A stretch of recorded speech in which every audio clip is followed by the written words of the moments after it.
What's going on, y'all? So listen. What's going on, you guys? So we are back again for another episode review of Delilah. This is season 1, episode 6, Bachata. Okay. Look, girl, I'm tired. Okay. Y'all know how I do. Like this week, like when I tell y'all I have not been getting sleep, I don't know what it is.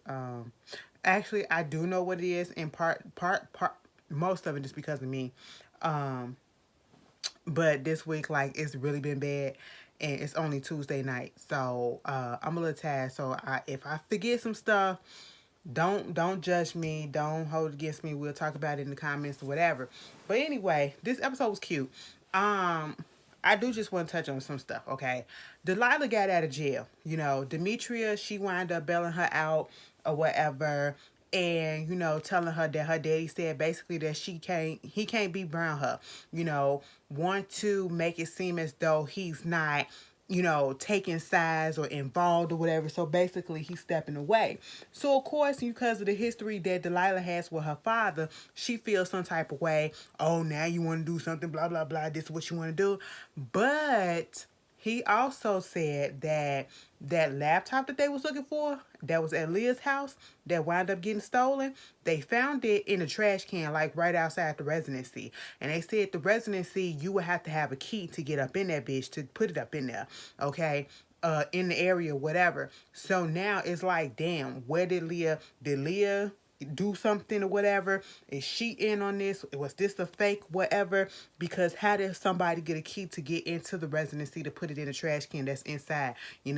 I don't understand it. Like, maybe it's like in the lobby or something like that. You know how these condominiums or whatever that's in a gated community or something like that. That's what it seemed like. But either way, it's making Leah look a little fishy. Let me just tell you this. Leah is the worst client to have at this point. I ain't never seen somebody that's been lying, not telling everything, got so many potholes and everything that's going on, and you don't know what to believe, okay? But Demetria did say that the father came up there, when was telling her all of this stuff because he actually came to the, police station or whatever because that's where he works, and he gave her a copy of the hard drive. He went on ahead and copied it or whatever, and so they went over there to Leah and had Leah there making sure that Leah knew that the hard drive was copied. So do you got any incriminated evidence on there? Okay, anything that you want to tell us? Do we need to know about anything or whatever? She was like, I mean, we got some pictures and me talking to some people or whatever, but other than that, no. And of course she's getting a little spooked out. Maybe she shouldn't do this with Fred or whatever. They gotta do the deposition and all that stuff. And, they had to convince her to just calm down and just let it flow. Okay. Meanwhile, Delilah kids is pissed, okay, because Mace is over there. The little girl Maya, she mad because Delilah needed to sign some papers to get her into that observatory school in Philadelphia, and it was the deadline was to that day, and she needs to put them forms in or whatever, and she didn't get the forms. Okay, so therefore, she didn't get into the school. The girl did tell her that it was only one more spot left, and they already filled it. And this is when they found out that she was gone because Mace was telling her, oh, she busy, her phone is off, and she was very busy. That's it. Because even Maya was like, so you mean to tell me if her phone is dead, she can't call from the work phone? What's going on? She not buying it. She old enough to know that it's some fishy stuff going on, and Mace doesn't want to tell them that she was arrested. She don't want them to know that she was arrested. Okay, and so at this point, when she finally gets home, she's getting stuff ready. She's about to go into the office. Over there at the office, Harper is thinking maybe she should just, calm things down and just let her get the day off. And Demetria is full steam ahead. No, she needs to come in and all this stuff. Woo woo. Harper's like, I mean, being arrested, that's a little traumatizing and stuff like that. Because Harper is going off of her own feelings. You know what I'm saying? But you would think a person probably would want to take some time to gather themselves because they could be still in shock or whatever with what just happened, something like that. Because I know me for certain, for sure, bitch, after I done spent the night up in jail, if I would have went through something like that, especially this racial climate that we in, we don't know what's gonna happen or whatever. I would have had to stay at home. Okay, I'm finna call off, probably gonna call off a day and a half. Like, I'm gonna call off the rest of that day and I'm gonna call off the next day because I need some time to decompress and to understand exactly what the fuck just happened. You know what I'm saying? That's how I am. But some people, they just need to work through it, so they have to keep on working. And Delilah, her adrenaline is up. She pissed. That's what it is. She gotta get this deposition out. She ready to go full steam ahead against Fred because she know now they playing games. Here comes Tamara, coming over there to the house. Girl, why didn't you tell me? And you didn't call me, and you called Mace or whatever. Girl, at this point, no, we not on that level. And you keep on saying, regardless of what's going on, we can't, let the friendship get messed up. But it's already is. Delilah was telling her, because she was saying, you still gonna represent this man? Listen, I'm giving him the fair and the best defense that he needs. I have to do my job as a lawyer. And that is 100% correct. Okay. Yes, I understand the friendship. I do feel like, it was kind of unfair for Delilah to kind of say, Delilah did kind of make it seem like, so you really gonna keep on taking this case? She got goals too. Okay, so I understand why she took the case, but after all this stuff that's going on, I probably would have backed out and would have tried to get partner somewhere else or another way or whatever. But in her mind, it's probably like, this is all that I got. I have to do it or it ain't gonna never happen for me. So, I put so much time and energy into working up to become partner and to get in good with these white racist people, because they are. And I need to go ahead and do it. I need to go ahead and do it. Okay. And so that's what it was. She was like, after all this stuff, you can't have it both ways. We can't be cool and you still working for the enemy or whatever that's causing all this pain in my life right about now because I'm trying to defend my client, And so I just said, this friendship is going to the shits, bitch. Wow.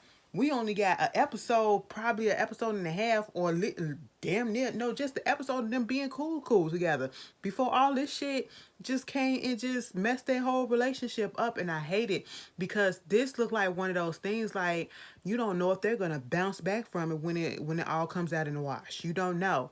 So speaking of Tamara, she had to go down there and she talked to Fred, had him in a little deposition or whatever, or a pre-deposition, and was talking about, did you know about the laptop? Did you know about the break-in? And of course he lying and saying he didn't know nothing about it and woo.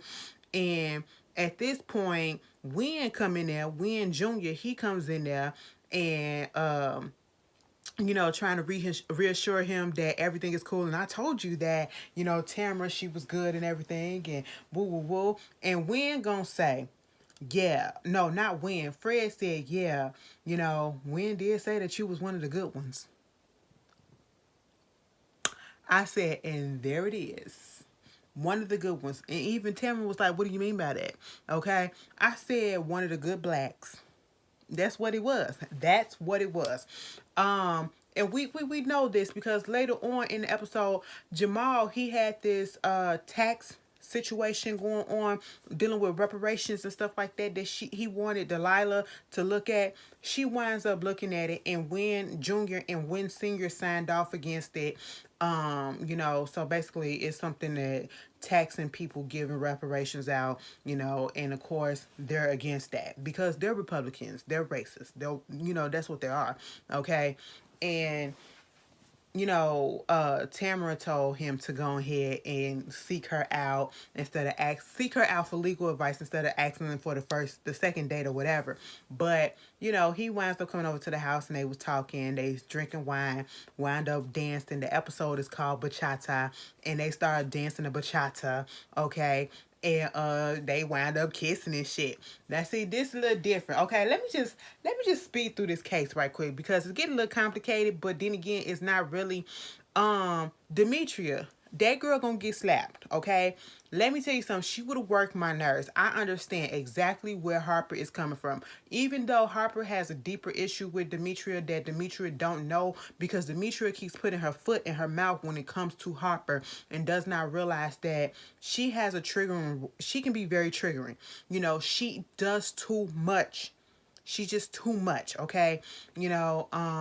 She made a suggestion to what's her name, Delilah, about something.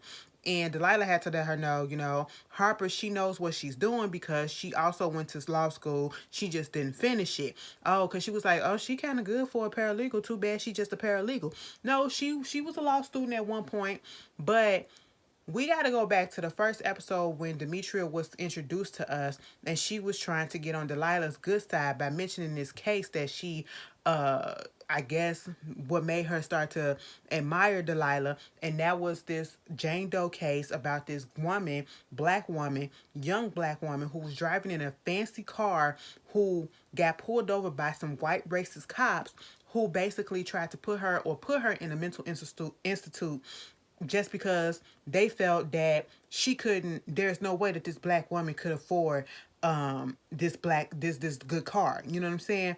And Delilah did not win the case, but I guess it was like she was suing him or whatever, but she didn't win the case or something like that.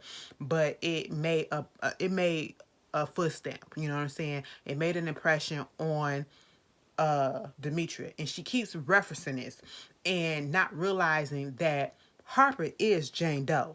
Okay, so a lot of the stuff that she's saying is coming off very offensive, and it's just her personality is so abrasive. It's just too much. Okay, so of course Delilah had told her all about the law school, didn't tell her about the case, but yet Demetria takes that information and she tell Harper, oh, I didn't know that you went to law school. Why didn't you finish? What school you went to? What this and what's that? And she was like, girl, if you need some help, and I hate when people do this, okay?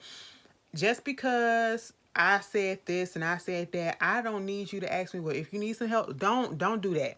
Don't do that. If you need some help, I'm here for you and all this stuff. You gotta listen to the tone of voice that somebody is answering questions to you with. You have to look at their body language, okay? Listen and look. That's what you need to do so that you can judge which and what way to go, okay? Because you have to read the room, because you can easily offend somebody, and that is Demetria's problem. She can't read the room, all right? And she's offending Harper left and right. She's triggering to her until Harper snaps, okay? And she was like, bitch, you want to know about Jane Doe? I'm Jane Doe, okay? That's what it is, you know what I'm saying? So she once again put her foot in her mouth big time, okay? But she did. I will say, with all of that that's going on with Demetria, she do good work. Okay, she's thorough with it. She went through the hard drive. Her and Mace was going through the hard drive. They found that it was some wire transfer of money that was going from the guy that signed off on the papers that said the two different conflict reports, one to the army and one to Nate, Pennington or whatever the fuck his name is, Pettingill or whatever. They found out that he taking the money to an offshore account in Belize. It's a Pine City account, and they have a P.O. box also in Charlotte, and they're trying to find this man. So they was like, well, if we can find all that information, we don't need to use the Gary Shea box of evidence that they had took them files or whatever. We can use all this wire transfer money and shit like that and follow that trail, because they always say follow the money, and now we have a money trail, okay?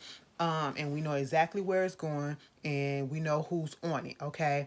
And so at this point, we see Leah. She's at her apartment, and she's fixing up stuff, cleaning up stuff, because they had to ask her, bitch, do anybody else got a key to your apartment? Because that she was like, I know y'all ain't trying to make it seem like I'm the one that messed up my own apartment. Bitch, you was there.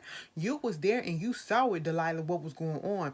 Because they was asking her, how did somebody get the key? Okay? And she was like, my mama got a key. And Fred, he had a key when he used to come over there. She was like, is it possible that he copied the key? And she was like, it could be. And that's exactly what wound up happening. Mind you, she up in her apartment cleaning the fuck up. She got a new phone. Fred got the freaking number. I said, why Fred got the number? I don't understand that. Unless they just transferred the number that was on the old phone onto that phone, or that was always her phone. I don't know. But Fred still got her number and still calling her. And I was like, girl, you better not answer. Block that bitch, okay? Girl, she tried to do the best that she could on that situation. And Fred fucked around and came over there. Fred came over there talking about something. Leah, we gotta stop this shit. Now see, it was the audacity for me, bitch. It was the audacity for me when she saw that he was there at that door. You know, we don't want to make a scene.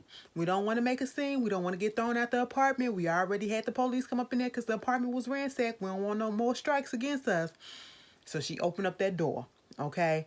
She let him in, and that motherfucker went straight to the refrigerator and took a beer out of there. I said, oh, you comfortable up in here. Y'all had a real ass relationship because you let that motherfucker in your house. I mean, granted, it's a small little apartment, but bitch, he came in there like he been up in there, like he lived there himself, okay? He knew where the thing to open up the bottle top. He knew where that thing was, okay? I was like, oh, shit. Really? And then he touched her hand. She was like, don't touch me. And then he grabbed her wrist and said, we got to stop this. You got to stop this. Asking about her grandma and stuff. Girl, you don't care about her grandma. Stop it. Stop it. Meanwhile, when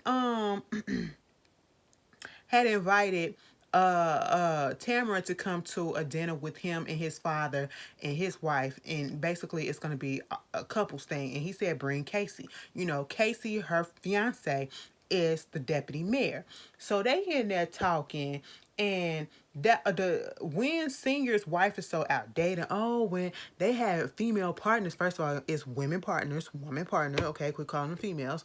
When they have female partners or whatever, we call them the orcs, or whatever. That's what they look like ogres and stuff like that. I'm sitting here like, what? They was like, not to say that's you or whatever, not to say that you look like that. I said you're saying stuff offensive indirectly, okay, without just going ahead and just being like, it was just I was just like really uncomfortable, okay. They're saying stuff that basically can be perceived as a little bit racist without being actually saying the real direct in words, and just what are you doing, okay, and how did you get here and all this stuff, and then trying to make it seem like she can't get nowhere without her husband, or putting the business out there that the husband might be running for senator and all this stuff. And it's like, why would you want to work at a company like this? That's what they was trying to figure out. That was Delilah and them was trying to figure out. But she put out there why she wanted to be a partner and all this stuff. And she was blindsided by the fact that Casey was thinking about running for Senate, and that was a mess in itself. But of course, she just gonna suck it up and just go ahead and go with the flow of things, because what she really wants is to be partner. I couldn't do that.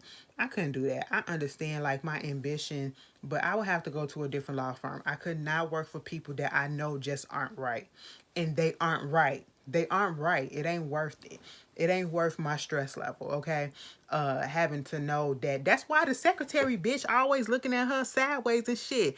Them people don't like that black bitch, okay? They don't like that black woman. I shouldn't call her a black bitch. They don't like that black woman. That's what it is. Because she a black woman. And she coming up here going through the ranks or whatever. And she finna get a little bit of power. Girl, I said, I ain't got time for this. Bitch. Delilah out here playing around. And let me just get to, that was all that was going on with Delilah and them in this case or whatever. So they found a little wire transfer, where they're going to deal with that. They probably going to do some more stuff, and they getting ready for the deposition, this big deposition and all this stuff. We going to get off of her. She was playing around with her little boy toy Jamal. Okay. We get to Gordon and his girlfriend. So he comes over and says that basically, because Katya, that's her name. And every time he says her name, it's like he's trying to say it in the accent that it is, because I think Katya is a Russian name. That's what it sounds like. I feel like this, it's European. And he's saying it like, I want to know, do the actor that plays Gordon, is he European? And he's putting on an American accent, because every time he says her name, and when he was having an argument with her, it sounded like an accent was trying to come through when he was talking. Okay? But anyway, so they wind up, she comes over to pick up her books or whatever, and she's getting in her feelings about him not giving her what she needs. And basically, he was like, okay, I'm going to let you meet my kids, all right? And so he goes over there to, after she done told the kids that, she was arrested and everything. Of course, they was in their feelings about it. But, she made and pulled some strings or whatever so that her daughter can, just because she missed the deadline and it was full up for the school, she pulled some strings or whatever to get her to get an audition, and of course the daughter wasn't mad at her no more for that, but she pissed off at the daddy, baby, because the daddy came over there, told Delilah, listen, bitch, the kid's about to meet Katya, okay? Well, they about to meet my girlfriend, and it is what it is, okay? She was like, no, you ain't finna let no woman meet my kids without meeting me first, okay? Without us discussing it. They my kids, okay? And yes, I am gonna meet them. Let them meet her, all right? That's what it is. I said, oh, no, you not. And remember when I said it got to be something deeper, because unless this the woman that he cheated on Delilah with, that's why she feeling that way. And come to find out, that's exactly what it is. Because Marcus and Maya was over there. Katya come in trying to butter him up with some goddamn brownies. Bitch, I don't want your brownies, okay? You look like you don't even know how to cook. You look like you put nothing in there, okay? Shit don't taste right at all. Look like you don't even use seasoning, bitch. And I know you don't put seasoning up in brownie, but I'm talking about on your food for real, for real. Okay, they playing games, then, won the little boy over and all that stuff, playing little Pictionary, whatever, charades or whatever. And she's sitting down there talking to Mike. She was like, Mike, so how did you meet my dad? Oh, it was like, we go to the same school. Oh, so you're a teacher too? No, I'm a student at LILA or something like that. He was like, no, Davidson. That's where he taught at. That's where he got fired from. Okay, and she calculating. The wheels are turning. She was like, oh, okay. And she looking at the daddy when Katya leave, and the daddy saw how her face changed or whatever and heard the conversation. So he trying to, butter her up or whatever. And she was like, listen, so a while back, before Mama and you got divorced, I remember hearing this little argument that you and Mama had over some girl named Katya that broke up y'all. Is that the same Katya? She was like, he said, I mean, that's her, but being your mama, we broke each other up. We broke us up, okay? That's what it was. We was already heading for divorce and was already broken before Katya came into the picture. I said, that's a goddamn lie, all right? So, of course, she talked to her mama about it, and, and it is what it is. I said, Mama said she didn't want to come over there no more. She was like, I'm not going to be forced to like this bitch. He was like, you going to have to, because she going to be staying here. She said, I don't give a fuck. I mean, she old enough to know whether or not she want to come over there and stay with the girl. So that's her prerogative if she wants to or not. You can't force her. But at the same time, I was like, you didn't push her over to the mama side now, because mama was not here for it. And I wouldn't have been here for it either. You caused the family to break up. Okay? But I'm glad Delilah finally getting her, look like she got a potential thing in the works, with Jamal. Okay? I hope he's on the up and up. You know what I'm saying? Even though she look a little older than him, get rid of them wigs and the dresses, that dress that she had on when he was over at the house. I said, get that old lady dress off of her. Okay? Stop it. Why y'all dress her up so, like she could be a bad bitch. Like she ain't that bad. I mean, when I say she ain't that bad, she don't dress that bad. That's what I'm saying. That's what I should say. My words got mixed. She don't dress that bad, but she could be better. You know what I'm saying? And I don't mean like you gotta flaunt all the boobs or whatever. Like her clothes just look so blah. You know what I'm saying? Her hair looks so blah. And I'm like, I know, like she's trying to be down or earthy, or I don't know, but they could do better with the hair in the wardrobe department with Delilah. Because then you got Tamara coming in here stunting and shit, and then you got Delilah just looking like, ugh. And I was like, girl, I want to see her judged up. Like, y'all got her looking older than what she is. You know what I'm saying? I don't like that. What else wound up happening? Christine and Nate and goddamn Andre. Nate was finna get ready to get, he getting his shit together. Andre bring his ass up in there with the divorce paper. And he was like, so what's this? Oh, this is divorce paper. Christine want me to bring them here to you. And it was like, she couldn't bring them herself. No, and then Nate looked at him and was like, so tell me something. You and Christine? he didn't even say nothing. He was like, man, get the fuck up out of here. You know, even in this wheelchair, I'm more of a man than you. You a fucking coward. I said, I know that's right. And then Delilah was looking at the divorce papers and she talking about she want full custody. I said, bitch, it took 6 fucking episodes for you to actually want to see your son. And now all of a sudden you want full custody? They was begging you to come get this little motherfucker and you couldn't even do that. You weren't ready and all that stuff. And now that you fucking around with Andre the Giant, you want to have full custody? I said, no, you ain't finna let another man call my son, let my son call another man daddy. I be good goddamn. And you was supposed to be a friend of the fucking family too. You was Nate's friend. That is worse. Nate, you better than me because I would have threw the goddamn chair ass, okay? I can't get up and run at your ass, but I sure enough would have rolled the fuck over on your ass shit. The fuck you talking about? That's my friend and you gonna fuck him and then you getting divorced and then you gonna stay with him and gonna say you want the house. You want the house too? Bitch, Christine, you got a lot of fucking nerves. Delilah said that's what they do to try to, you know, negotiate. They start up there, and 9 out of 10, she really don't want custody. But that bitch came and got Dion. But I was surprised. I said, Nate, you better off than that Tetris bitch, okay? You better off. But anyway, if I missed anything, put it down in the comments. I feel like that's everything. I'm tired as hell. As you can tell, like I was stumbling over my goddamn words. My tongue getting thick. It's time to go to fuck to bed. I've been talking all night. My eyes hurt. I will see you guys later. Peace.